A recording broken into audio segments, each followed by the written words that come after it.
and taking it sleazy. The dankness is taking over. Nonsense is dancing through his mind. Oh, the dankness is taking over. Dank times, Danker thoughts with Angelo Grosso. Hello, and welcome to episode 125 of Dank Times, Danker Thoughts, with me, your boy, Angelo. And right off the bat, I want to pay my respects to the Queen. Even though I think she died a couple of years ago, they've been keeping her on ice. And they finally said, you know what, the NFL is kicking off finally, so let's pick that time to announce that she died. I really don't give a shit about the Queen and royalty and the monarchy and all that garbage. And it always baffles me the level of love and respect and intrigue and obsession some people in America have towards the royal family. Considering we fought a fucking war over leaving them, people still praise them and love them and obsess over them. I just don't know why. I mean, we escaped our chains of bondage from the Brits. We fought a couple wars, actually, against the British to get our independence, and yet we still look across the pond, as they say, towards the royal family, and some jabronis think, oh, wouldn't it be great if America had a royal family? No, I don't want inbred king and queens in the United States. And, you know, to be fair, most people in this country that do obsess over the royal family are lonely white women. I don't see many women of color giving a fuck about the royal family. It's usually overweight, sad, lonely, depressed white women. And I know I'm making a generalization here, but I don't think I'm that far off the mark. I just don't give a fuck, you know? Do I think she had something to do with Princess Diana's death? Probably. Do I think she hid what's her son, Prince Andrew, from being a pedophile? Yes. Do I think it's odd that she married her own cousin or brother? Yes. Do I think that her grandchildren have a little bit of the inbred issues? Yes. So, you know, I just don't give a fuck, and I don't know why people care. And of course, you look at TV shows that take off in this country like Downton Abbey and Bridgerton and all that other horse shit. It's all the same. It's all drama. Because I think for women, and that's who primarily cares about royalty, and I guess some gay men, but for the most part, it's women. Because it's a fairy tale. You know, when I was a little boy growing up, I wanted to be a number of things that I grew out of. I wanted to be an astronaut. I wanted to be an NBA player. I wanted to be an architect. I wanted to be, you know, a paleontologist. There's so many things I wanted to do, but once I turned, 12 and 13, I realized, oh, I can't be any of those things. Let me just focus on myself. And I feel like most women think that too. They come to that realization a little sooner than men because women tend to be more mature than boys, a little quicker to maturity, what I'm trying to say. But for some women, they never grow up out of that wanting to be a princess, wanting to be a queen. I want to have a castle and a carriage, and I want to wear nice clothes and have poor people bow down to me, and I want to fuck my cousin and all that shit. And it's like, grow up, lady. You know, I wanted to be an astronaut, but I realized that you have to know math and science, two of my worst subjects. So you know what I said? Fuck it. Let me go get a degree in communications and journalism, things that I'm good at. And if you want to be a princess or a queen, but you're not a royal member of the family, plus you live in America, well, give it up, baby, and become a secretary or something. Well, I guess that's kind of a sexist comment. Women can be more than secretaries. But do anything you want, basically. What I'm saying is grow up, you know. Stop being a child. And really, white women in America, if you want to be a princess for a day, that's why you get married. All that pomp and circumstance and all that importance and, dare I say, that's American royalty right there, is getting married. You know, you get all your friends together and they have to kiss your ass all day. Your husband will kiss your ass, but that's for the honeymoon. And you get walked down the aisle by yourself. All the focus is on you. Nobody gives a fuck about the groom at a wedding. It's all about the bride. Oh, the bride looks so pretty, so gorgeous. Oh, she looks so regal. And all the while, the groom is sitting there like, can we get this $20,000 wedding thing fucking done with so I can go on my honeymoon and plow my new wife for a couple minutes? So yeah, I guess I do feel bad for people in the UK that that is their queen, I suppose. That is their royal family. But I don't think the royals are beloved like they once were. And, I don't really give a fuck about the whole Meghan Markle nonsense. I think she's a hooah too. And I forget who she's married to, Prince Charles, or I don't know. I get all those fucking dupes mixed up. They're all inbred to me. I don't really care. I mean, look at the oldest one. He was bald when he was like 20, so fuck that guy too. I just don't care. The only thing I like about the royal family are those cute corgis. And I thought she was going to be buried with those corgis. I thought they were going to kill the corgis and dump them in the casket. But, fuck them. And I think it's important to note, I spoke a little bit about it, but I found a funny meme that kind of summarizes my thoughts here. Please be respectful when talking about the queen. She was a head of state, a monarch, a mother to multiple pedophiles, and most importantly, a devoted cousin to her husband. Very true. And what's even better is I always am amazed how stupid Americans are when you see how other countries are not celebrating the queen. In fact, for a lot of countries, the British monarchy is a sign of imperialism. So you see how Scotland and Ireland have been kind of making fun of the death, and then you see how certain African states not are celebrating it, but they're making light of it. And the same thing with India. I mean, holy shit.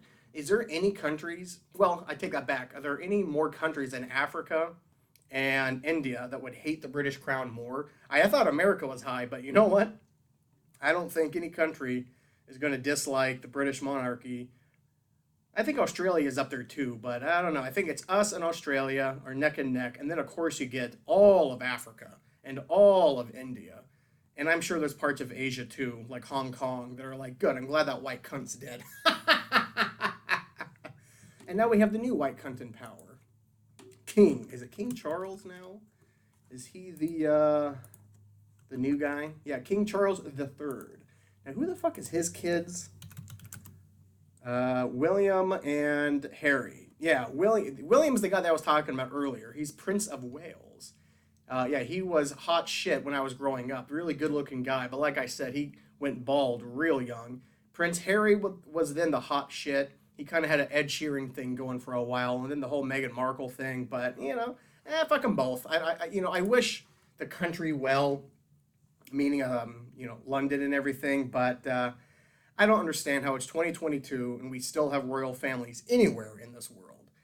And I can't believe that in this country where we're so against elites, and we literally had wars over our independence to leave the monarchy, that some people, like I said, primarily overweight, sad, suicidal white women,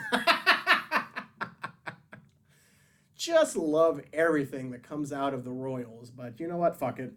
The closest thing I think to royal family we have in this country is probably the Kardashians, maybe the Clintons and the Obamas, the Bushes, the Cheneys, the Trumps, maybe.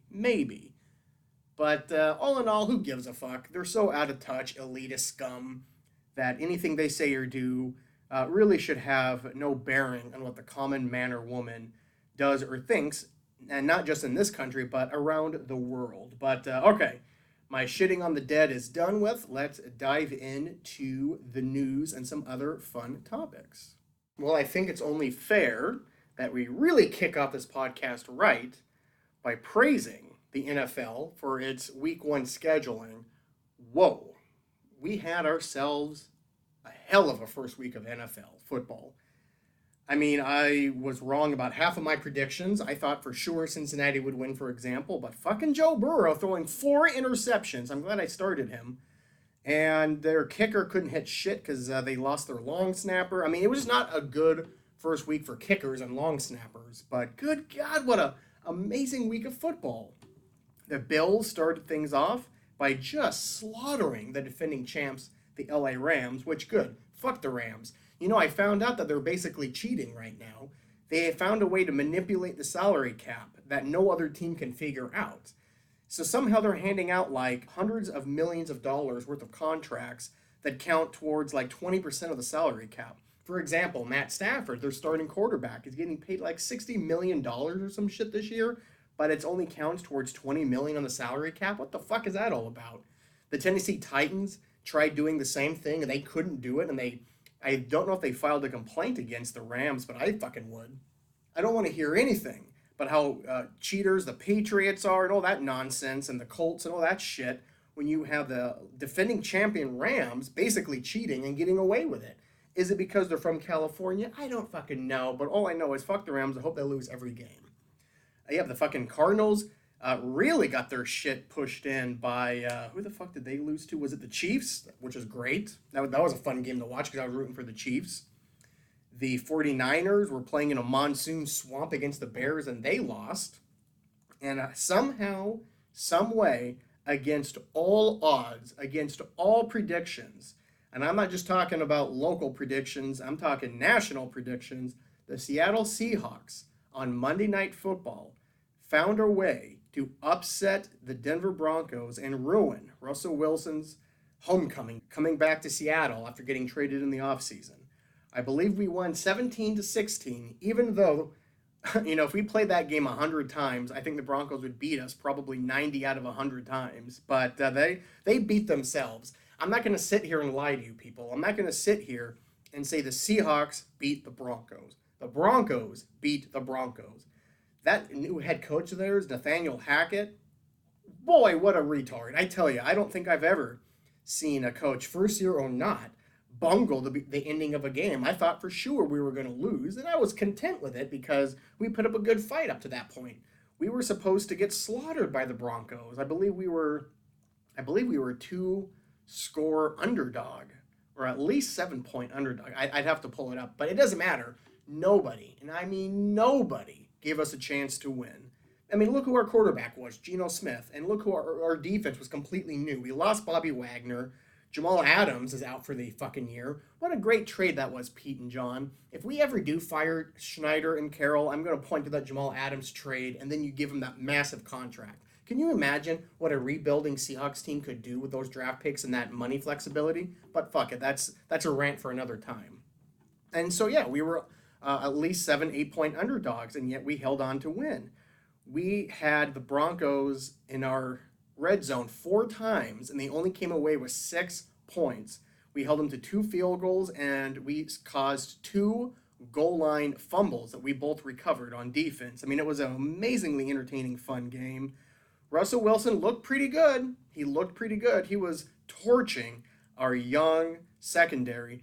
But I have to give credit where credit's due. Our linebackers and our defensive line played a hell of a lot better than I thought. But, I haven't mentioned the most obvious celebratorial part of that game was how good Geno Smith played, at least in the first half. The second half, he looked like Geno Smith of old.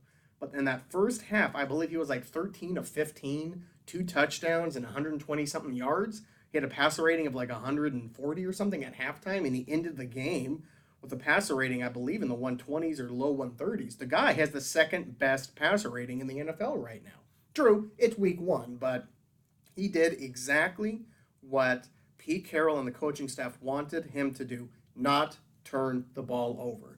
I believe there was one pass that may have been picked off if the Bronco held on to it, and there was a time when our young rookie tackle, Charles Cross, let Bradley Chubb go a couple times, and one of the sacks just decimated Geno Smith, and he lost the ball, but luckily we recovered it. In fact, Penny had a fumble, and we recovered it, and DK Metcalf fumbled because he was getting cocky, and we lost that one. But all in all, holy shit, if it wasn't for the head coach of Denver fucking up the last minute, it still would have been a fun game, but we would have lost. Russell Wilson would have beat us. He really would have. He was driving. They had all 3 timeouts. It was the fourth quarter. It was a recipe for success, and that first-year head coach Hackett really shit the bed. And I hope he learned from it, just not against us. But what a game. What a game. Do I think this is going to be how the Seahawks are going to play the rest of the year? No. I think we got incredibly lucky because, like I said earlier, I don't believe that the Seattle Seahawks beat the Denver Broncos. Denver beat themselves. But we'll take the win, of course. And so, as we speak right now, Seattle is all by their lonesome in first place in the West. Do I think that's going to last? Fuck no. I think every team in our division is going to get better, and we are definitely going to have some growing pains this year. But I do think we are going to be a little bit better than some people think. I think the over/under on wins is something between 3 to 6 wins this year. I am predicting we will get at least 7 wins. I don't think we're going to have a winning record. I think we're going to go either 7-10 or 8-9. And I'm happy with that. If we have a winning record, holy shit, that would be incredible. That would be such a surprise.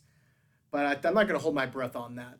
Looking ahead at our schedule, I think we will have a few easy games. But with this team, I don't think we're going to lay down and take it. I think every game is going to be a fight.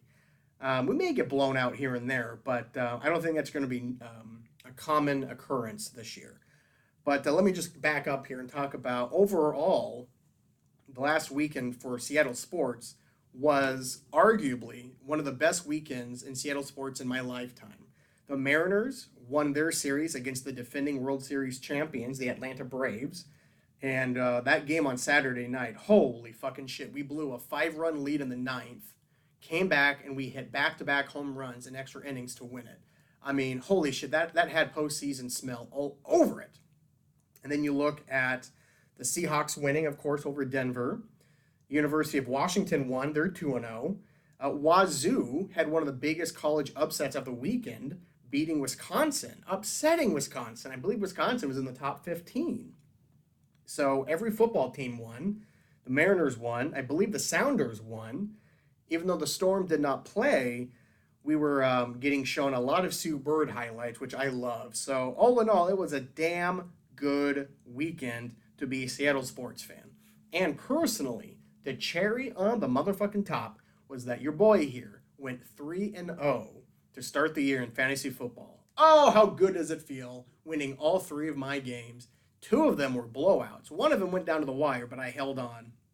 So, yeah, when you factor in real life sports and fake ass fantasy football sports, I had one of the best weekends of being a sports fan in ages, or, to be dramatic here, probably my lifetime. So, way to go Seahawks, way to go Mariners.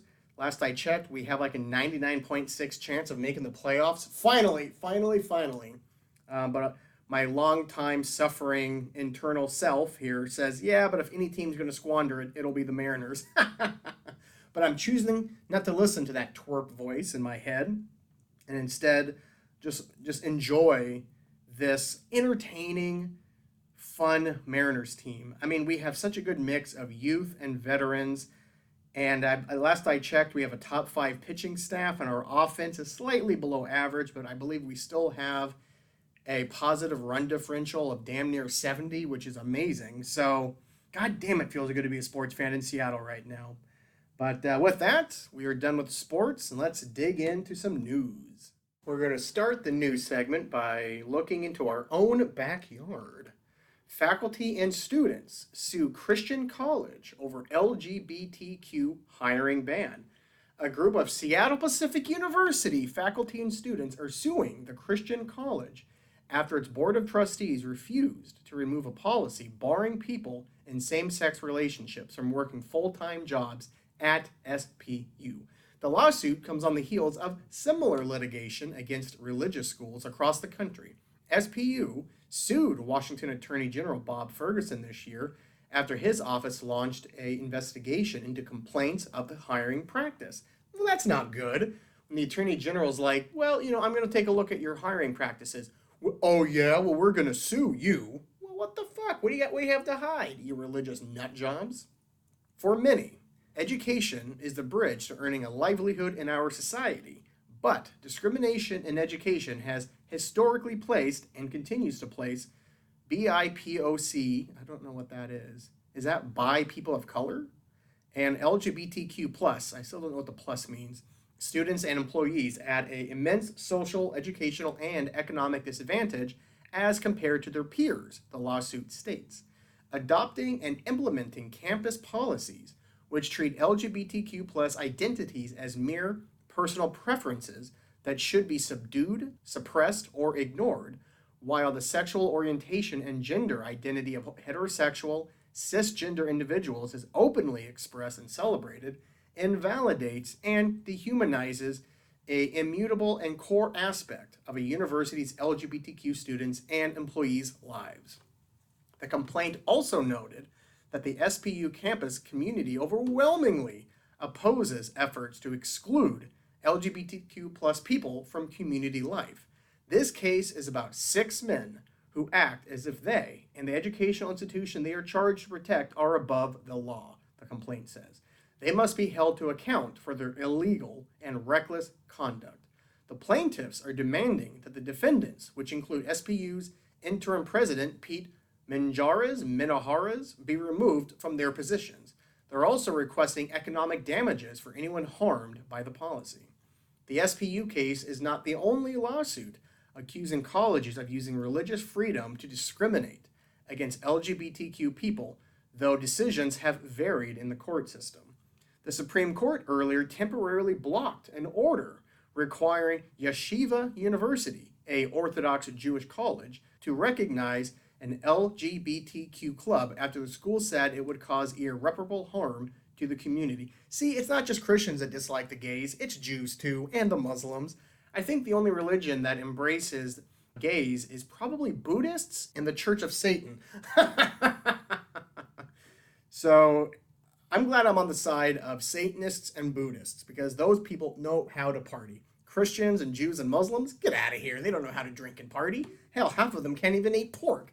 But I don't get it. 20% or 25% of Gen Z considers themselves to be included on the LGBTQ spectrum. So if you're a Christian school and you may think, well, we know it's 2022 and the kids that we're teaching, 25% of them consider themselves part of this group, we're going to suppress that and we're not going to hire anyone that's going to basically share those ideologies like the students have. I mean, that doesn't make any sense. Get over yourself. It's 2022. If Jesus was alive right now, he'd be on the LGBTQ spectrum, okay? He loved himself some prostitutes. He would probably like himself some male prostitutes too, because who gives a fuck? Jesus would know how to party. So, fuck you, SPU. I hope you lose your ass in the investigation. But moving on. Credit card companies to track gun store purchases. Motherfucking finally. Credit card giants Visa, MasterCard, and American Express are taking steps to help better track firearm sales in a move hailed by gun control proponents, including your boy here. Payment processors have been under pressure to help monitor gun purchases amid concerns over mass shootings and other violence. A panel of the International Organization for Standardization voted to approve the creation of a merchant category code for gun retailers, and the credit card companies are adopting the charge. That means gun stores will no longer be categorized as, for example, specialty retailers, potentially making it easier to track firearm spending. Perfect. This is amazing. Supporters hailed the development as a critical step toward undermining the flow of guns into the hands of violent people. I could not agree more. Until this decision, gun and ammunition stores did not have a unique merchant category code. Maheen Gunaratna, Chief Public Affairs Officer of Everytown for Gun Safety, said on Twitter, now banks and credit card companies can more easily report dangerous and potentially illegal gun purchases to law enforcement.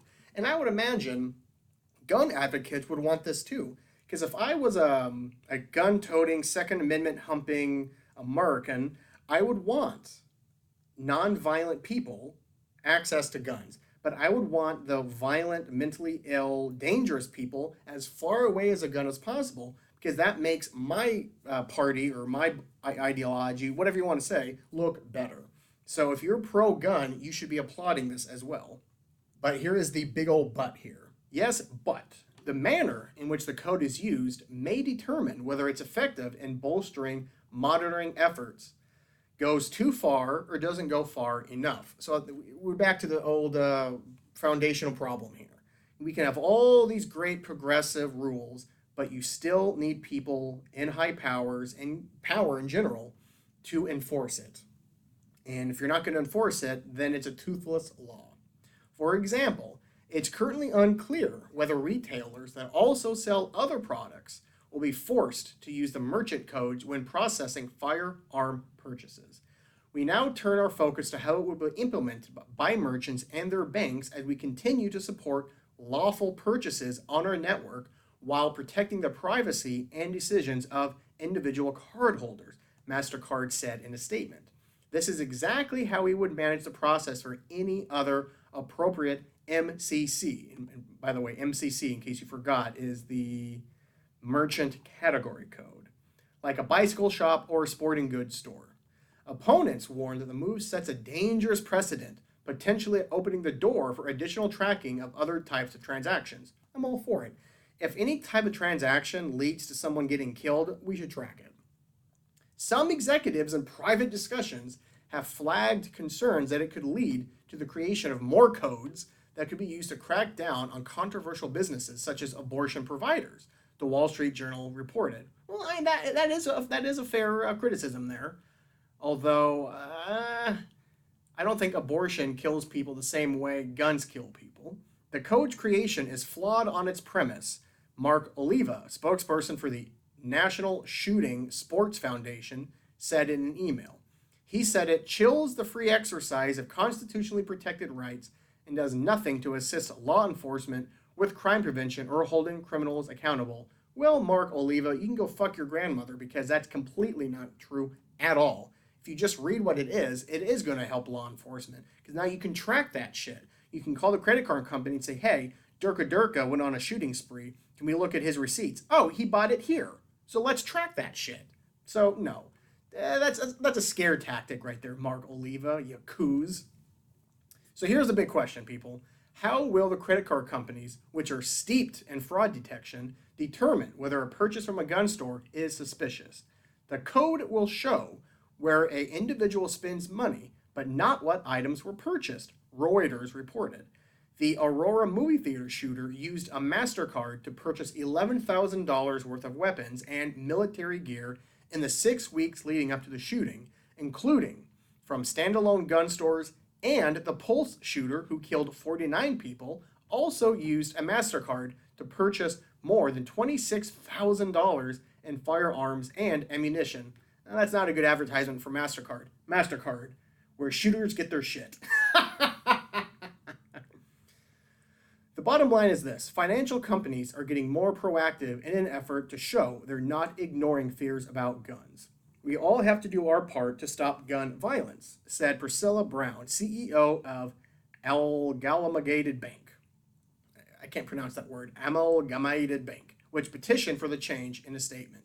So yes, in these examples they use, when the MasterCard were used by the two shooters, the Aurora movie theater shooter and the Pulse nightclub shooter. So if you can see through your MasterCard statements that some fat white incel piece of shit kid spent $11,000 on guns and ammunition, he absolutely needs to be tracked. Same thing with the Pulse shooter, spending $26,000 on firearms and ammunition. If that doesn't scream, holy shit, track this jabroni, then nothing will. So again, it goes back to this. This is a great idea, and I hope that it gets enforced properly and not passively. But moving on to another story. All right, now we come to the most entertaining news story, I think. Married couple who plotted to kill Americans for ISIS plead guilty. Now, you may not think this is funny, that a married couple is plotting to kill Americans for ISIS, but let me read you the story. A Alabama woman and New York City man have pleaded guilty to trying to fight for the ISIS terrorist group. Let me read that again. Alabama woman, New York City man. Now, in this scenario, who do you think is the white person? Who do you think is the Muslim, right? Well, if you're quick to judge American like most Americans are, you would probably think, well, obviously, the Muslim is in New York and the white person is from Alabama. Well, let's see what happened. Arwa Muthana, 30 years old, and her husband, James Bradley, 21, attempted to travel to the Middle East to join ISIS. Bradley had also allegedly expressed a desire to support ISIS by committing a terror attack in the U.S. Well, first off, the woman is older, which is rare, especially in a Muslim relationship. Arwa is 30, James is 21. Good God, she's robbing the cradle. In 2020, Bradley told an undercover law enforcement officer about the possibility of attacking the U.S. military academy in West Point. He allegedly said that if he couldn't leave the U.S., he'd do something in the U.S. instead. The two also accessed, posted, and distributed extremist online content.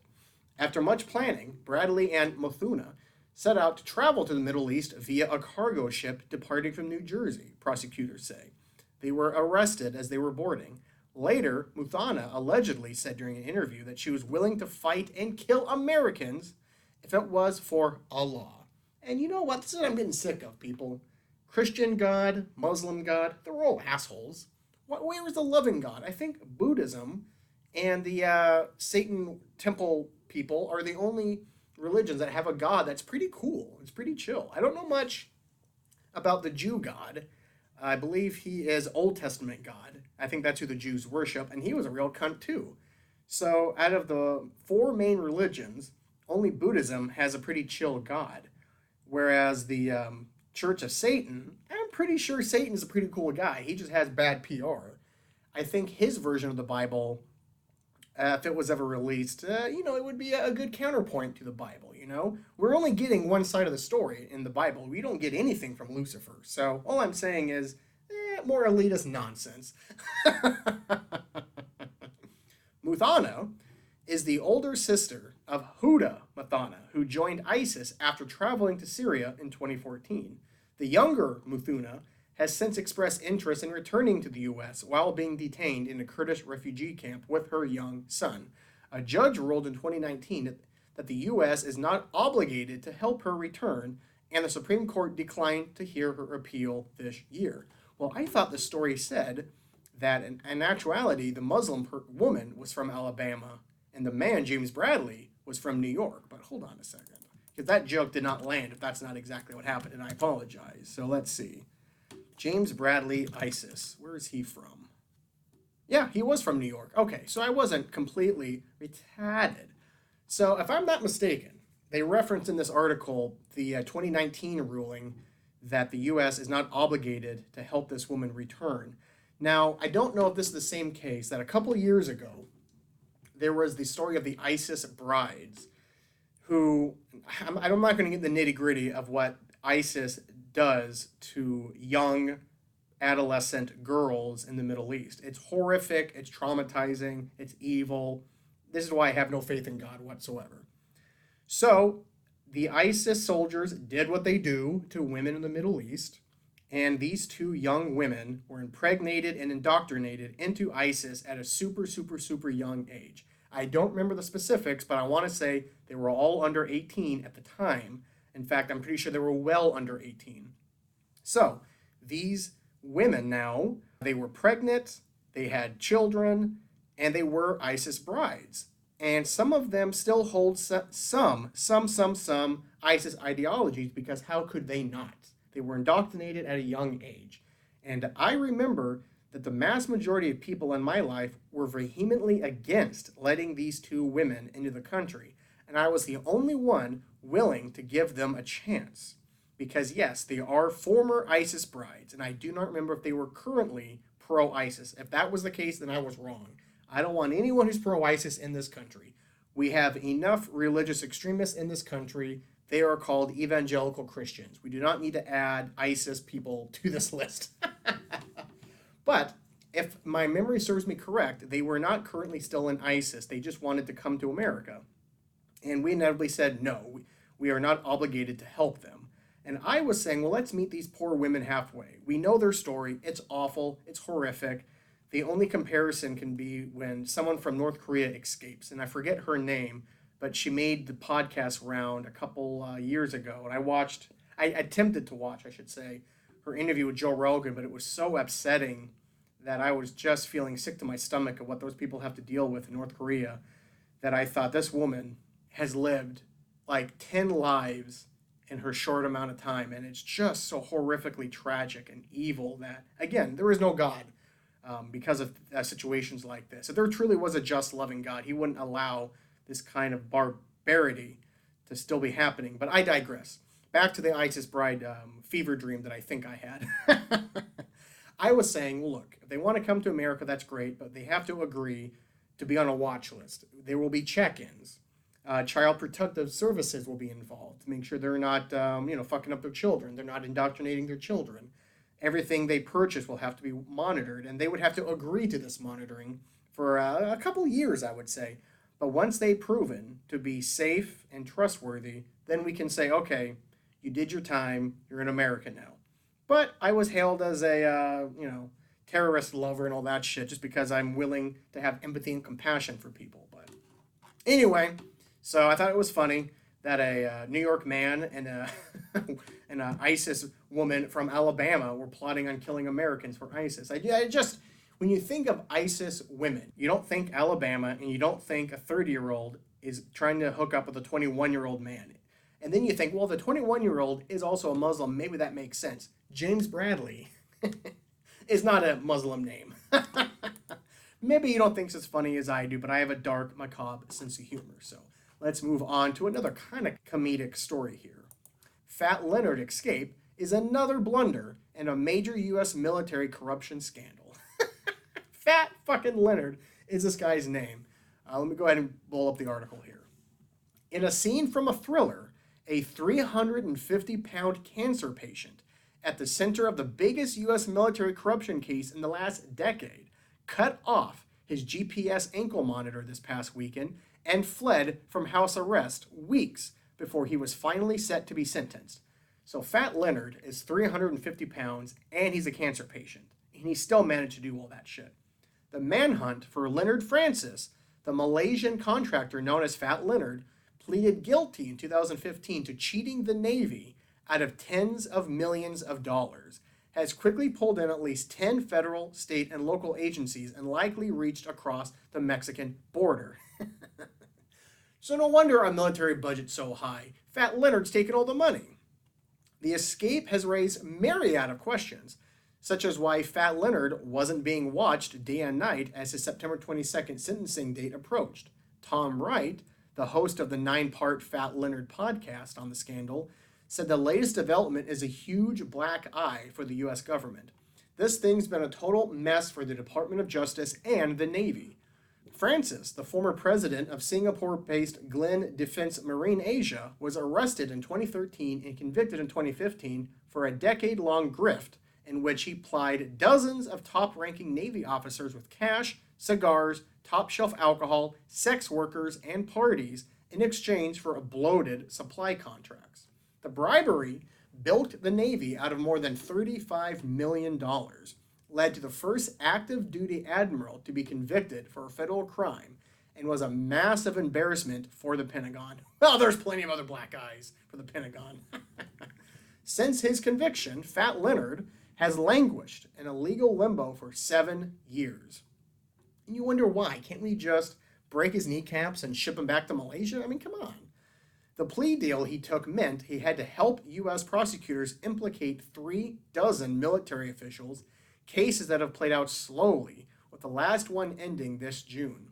One thing that is clear about the escape is that the U.S. government had less than ideal monitoring of Fat Leonard at the time. From early 18 until he fled, the judge in the case allowed Fat Leonard to live in a private home in San Diego due to his renal cancer. Renal cancer? What the fuck is renal cancer? Renal? Is that in your asshole, like anal cancer? Renal cancer is a disease in which cancer cells form in tubules of the kidney. Oh, so it's kidney cancer? Oh, well, I hope it's painful. However, under the deal, Fat Leonard, he was responsible for paying for 24-hour security at his residence and required to wear an ankle bracelet. But that self-funded security detail had its gaps, with the house left unguarded for almost 3 hours after the guard took a lunch break, according to a court transcript from 2020.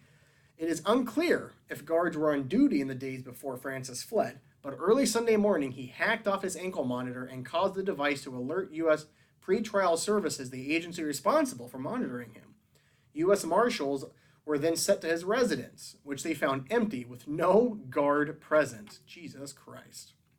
Supervisor Deputy U.S. Marshal Omar Castillo told The Hill that his San Diego office received the call from U.S. pretrial services around 2:30 p.m., assembled a team, and were at the residence in no more than 30 minutes. That means more than 7 hours elapsed between Francis cutting off the monitor and authorities arriving at the house. God bless America. The biggest fucking military budget the world has ever seen and known, and yet this motherfucker has 7 hours to himself. Christ almighty. Oh, I love it. Listen to this fucking quote. They're not hard to take off. They're not like a handcuff. They're like a rubber band, and you can just easily cut them off with some medical shears or some good scissors. It happens all the time, said Omar Castillo, the deputy U.S. Marshal. Well, that's not good. You can just take it off? What the fuck? Castillo continued, saying that the angle monitor sent an alert as soon as they are tampered with, but U.S. Marshals don't get involved until a federal judge issues a warrant, something that pretrial services officials must request. After he was discovered missing, deputies questioned neighbors who relayed that they saw a U-Haul moving truck coming in and out of the driveway in the days leading up to escape. So this is going on for a while. It's pretty obvious that he left the country, Castillo said, noting that San Diego is only 40 minutes from the Mexican border. Although Fat Leonard had pleaded guilty to his role in the sweeping scandal, the podcaster Wright painted a picture of a man extremely angry about what he saw as a cover-up in the Navy and the fact that he was a scapegoat for everything that went on. He admitted to the corruption in the case, but he believed that a lot of very senior admirals who were involved with him, who took, the dinners and the women and the gifts, were let off scot-free. He felt misused and that he was getting a raw deal. The Fat Leonard podcast raised its own issues. Though Francis initially agreed to it, he was concerned that the series could lead to a longer jail term, as he had talked candidly and at length about officials he'd bribed and what he saw as a military cover-up.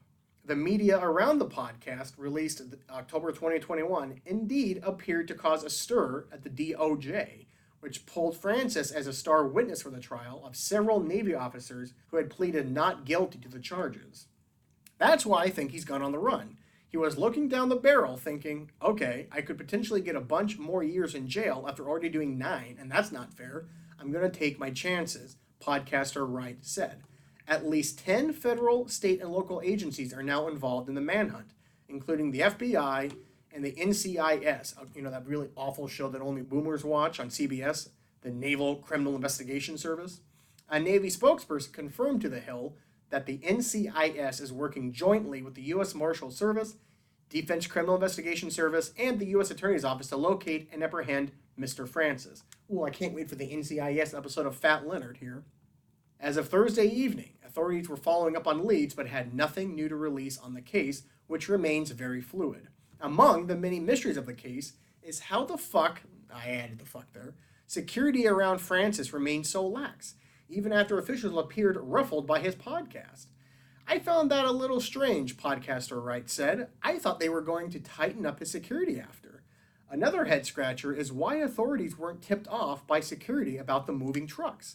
There's all kinds of questions in my mind. Did somebody pay off the guards? If not, where were they? And how the hell would this happen? It's just another black eye for the DOJ and the federal government in this case, Wright continued. They've allowed him to escape in almost a Keystone Cop set of circumstances. Good God, what a story. And this is going to be a movie one day. And I wonder who's going to play Fat Leonard. Since he's Malaysian, you're going to have to get a fat Asian actor to play. Maybe Bobby Lee. That would be, even though Bobby Lee's Korean, I think that would be hilarious. But we're going to close out by talking about the 10 most polluted states in the U.S. How clean are the air and water in your state? Using 2021 data, U.S. News and World Reports featured on the best states has ranked U.S. states on several metrics, including economics, education, and healthcare. The listing also measures natural environment, which is based on a state's air and water quality and pollution levels. Pollution was determined based on air and water emissions from industry and utilities and overall measures to long-term human health effects using information from the EPA. For you morons, the EPA stands for Environmental Protection Agency, a really toothless part of the American government.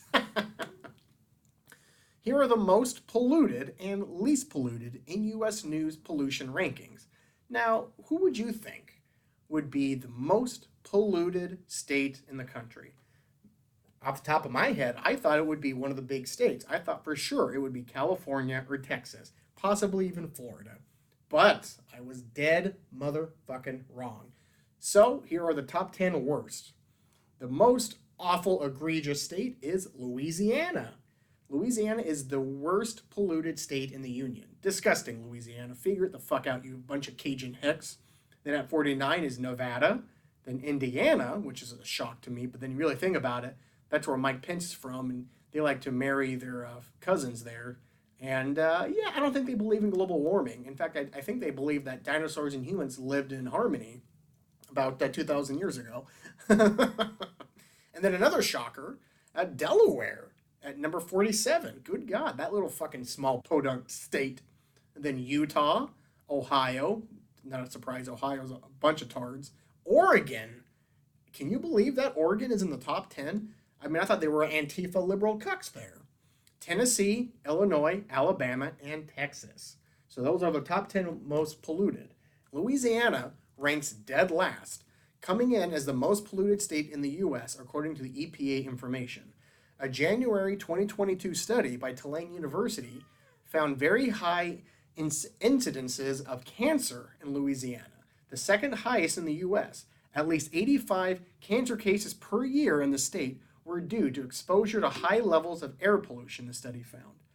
Authors included data for neighborhoods in an area between Baton Rouge and New Orleans, which is locally known as Cancer Alley. Great tourism right there. The state of Nevada ranks as the second most polluted state, according to the EPA.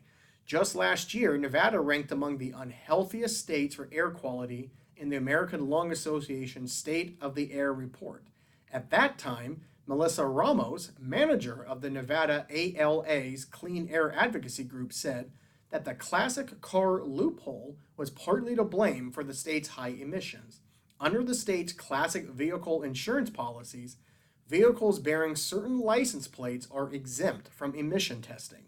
Some tightening of the laws on classic vehicles is coming in early 2023, however. So I love it. You can just lie and say you have a classical vehicle and you don't need to pass emission tests. Go fuck yourself, Nevada. And just because, who are the least polluted states? Well, Idaho, Colorado, Maine, Rhode Island, California. Shocker. The size of California you would think would put it near the top of being the most polluted, but no. It is the sixth best. Rounding out the top 5 is Wyoming, shocker to me. New Mexico, shocker to me. South Dakota, New Hampshire, and number 1, the cleanest air quality in the country, not a surprise to anyone that's got common sense, Vermont. The state of Vermont is aware of its relatively good bill of health. The Vermont Agency of Natural Resources writes that Vermont's air quality is considered to be among the best in the nation. The agency notes, however, that Vermont's air is not pollutant-free. Interesting, though, even though California ranks 6th among the least polluted states, many of its cities rank among America's most polluted. Research from the American Lung Association ranked cities by ozone pollution, year-round particle pollution, and short-term particle pollution. California areas that ranked in the ALA's top 10 most polluted cities in all 3 pollution categories include Los Angeles, Long Beach, Bakersfield, Fresno, Madera, Hanford, and Sacramento, Roseville. 6 common air pollutants identified and regulated by the EPA are carbon monoxide, lead, nitrogen oxide, ground level ozone, particle pollution, also called particulate matter, and sulfur oxides. Other air pollutants include asbestos, fuel oils, kerosene, and benzene. So it's kind of a surprise, people. Washington is not in the top 10 for the least polluted or in the top 10 for the most polluted, which is great by me. I am surprised, though, that some of these quote-unquote red states are in some of the least polluted states and some quote-unquote blue states, diehard blue states, like Oregon, are in the top 10 most polluted states. So you can't really Trust fucking no one when it comes to this stuff, okay? We need to have better environmental laws, but that goes without saying. But with that, I think we can move to wrap up this mofo. So I want to close this podcast by playing an actual comedic Joe Biden speech. The guy's been on fire lately, you know? His approval rating has skyrocketed to, I believe, the mid-40s, which is right where you want it to be as midterms come closer and closer and closer. Of course, you wish it would be in the 50s by now, but the way that he was in the low 30s not that long ago, him being in the mid-40s is a crowning achievement of his presidency up to this point. But he was giving a speech, I believe, at some Democrat.org, whatever, and it was on C-SPAN, like anyone gives a fuck. But he brought up a very, very good point, and he even did a little bit of stand-up comedy. And for Sleepy Joe, that's saying something. So let me go ahead and get this video up and running for you. Republican, not a single one, House or Senate, voted for that legislation. We also passed once-in-a-generation investment in our nation's roads, highways, bridges, railroads, ports, airports, water system, high-speed internet. We got a little help from Republicans, but not a lot, but enough to get it passed. But the truth is, there are a lot more Republicans taking credit for that bill than we actually voted for it. I see them out there, and now we're going to build this new bridge here. We're all for it. And by the way, this new road, and we're going to have an internet that's going to be all the way. I love it, man. They ain't got no shame. They don't have any shame. Goddamn right, Joe. And although you didn't see it there, he was obviously mocking Mitch McConnell there, and he was walking back and forth on the podium, gesturing with his hands the way McConnell talks. So good on you, Joe, and fuck Mitch McConnell. But, I also want to talk about, since the midterms are coming up and we're seeing poll after poll after poll showing Democrats surging, you can't really trust any polls. But I do want to bring up this really interesting meme here. So let me go ahead and pull that up. Here it is. But anyway, before I read the meme, yes, the polls, if you're a Democrat, are making you pretty happy right about now. But let's not forget, polls have been fucking wrong since that Cheeto dick orangutan showed up on the scene, Donald Trump. Every poll known to mankind back in 2016 showed that Hillary was going to win in a landslide, and that didn't happen. And then the previous 2020 election showed that Biden was going to win by 6 or 7 points, and that didn't happen. He still won, but it wasn't that big. So I'm not saying ignore the polls, but just know they're not as accurate as they once was. So don't get all excited. Don't rest on your laurels. Get out there and motherfucking vote. Even if you're a Republican, go out and vote. Even though you're a moron, vote, baby. But speaking of Republicans and morons, this is the meme I want to talk about. It is the intentionally lost in translation. When Democrats say, we'd like cops to stop killing minorities, Republicans say, Democrats hate police. When Democrats say women should have the right to choose, Republicans say Democrats want to kill babies. When Democrats say we need reasonable immigration policies, Republicans say Democrats want open borders. When Democrats say we kneel in protest because of inequality, Republicans say Democrats hate the flag, soldiers, and America. Democrats say we should wear masks to protect others. Republicans say Dems want to take away your freedom. Democrats say we should have background checks. Republicans say Dems want to take away your guns. Democrats say feds should not be policing in cities. Republicans say Dems encourage rioting. When Democrats say people should have a living wage, Republicans say Democrats want to give everyone free stuff. When Democrats say we want religious freedom for everyone, Republicans say Democrats want Sharia law. Lastly, when Democrats say taxes should be used for the benefit of everyone, Republicans say Dems want socialism. And if that's not taken right out of the Republican handbook, I don't really know what is. So, come on, Republican voters, use your common sense. Do you really think Democrats want open borders? Do you really think Democrats hate the police and they encourage rioting? I mean, come on, people. Really? Really? Really? You're an adult. All right, use your common sense. Talk to your friends and family that are Democrats and actually listen when they talk. when I talk to my Republican friends and family, it'd be easy to jeer them and ridicule them and yell and laugh at them, but you attract more bees with honey than you do with vinegar. I think that's what the saying is, right, LaFonda? She doesn't fucking know. So, just use your brain, basically, is what I want to close on. And with that, I think we are done here. I did want to talk a little bit about King of the Hill. I'm on the 5th season. And if you remember right, last podcast I was saying how when I was a young man, I really disliked Peggy Hill, the wife of Hank Hill. And that now that I'm watching it through 36-year-old eyes, oh Christ, I still can't believe I'm 36, Peggy Hill is much more of a well-rounded character than I remember. Well, now that I'm on the 5th season, I hate her again. They really made her an entitled, victimhood white woman. The type of women I can't stand, but you just have to accept that. Women from that age group are the fucking worst. But on that note, peace out. I love y'all. Treat others as you want to be treated. Don't do anything I wouldn't do. And don't be a judgmental cunt. So let's hope the Seahawks can go 2-0 this week against those traitorous 49ers.